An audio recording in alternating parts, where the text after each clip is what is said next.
Joining me now for more on this is William Jacobson, a Cornell Law School professor. Good morning, Professor. It's good to have you this morning. First, I'm wondering about what you think. Do you think this case affects Harvard's academic integrity, reputation?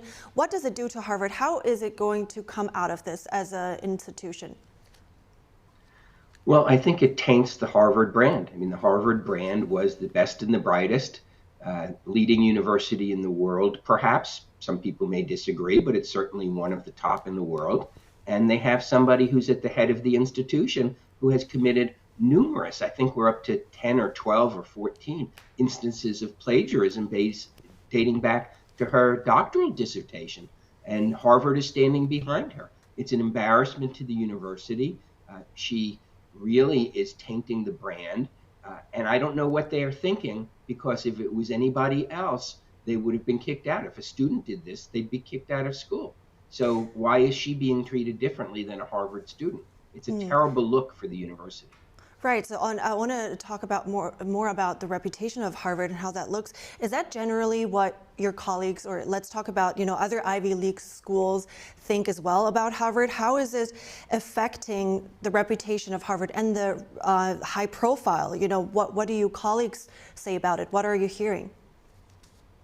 Well, I think you can just read what people are writing. I mean, there was an op-ed in the New York Times, I think today or yesterday, calling on her to resign from a prominent Black academic. She stole ideas from a prominent Black academic. This is not a race issue, as some people are trying to portray it. This is an integrity issue. And when the leader of your institution has been shown not to have integrity, that has to taint the entire institution, because she's responsible for enforcing the plagiarism provisions that she herself has violated. So help us also understand more about the technicalities and the specifics that Claudine Gay is accused of. Some say there is an inadequate citation, but it is not an idea theft. Tell me more about the differences there. Well, some people say, well, she didn't steal someone's ideas, but she stole their work. She stole their words.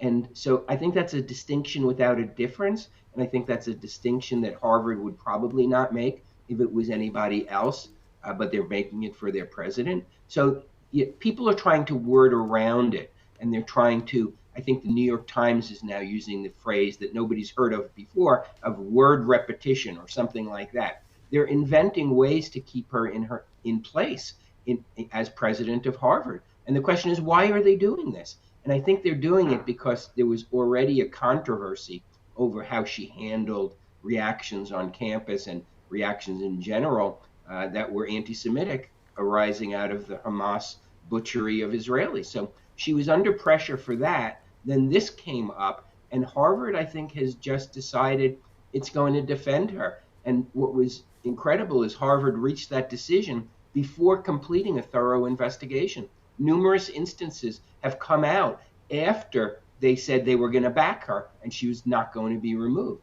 So this is just a horrible thing for the university.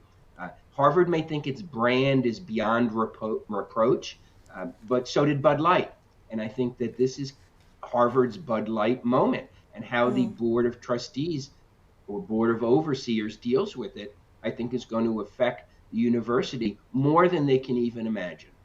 Right, and Harvard's brand is, of course, a big point in this. I'm also wondering about the students. How will it affect them? Would it be that it could compromise maybe the high standards by which the students can be held to, because the president is not held to quite the same of the standards?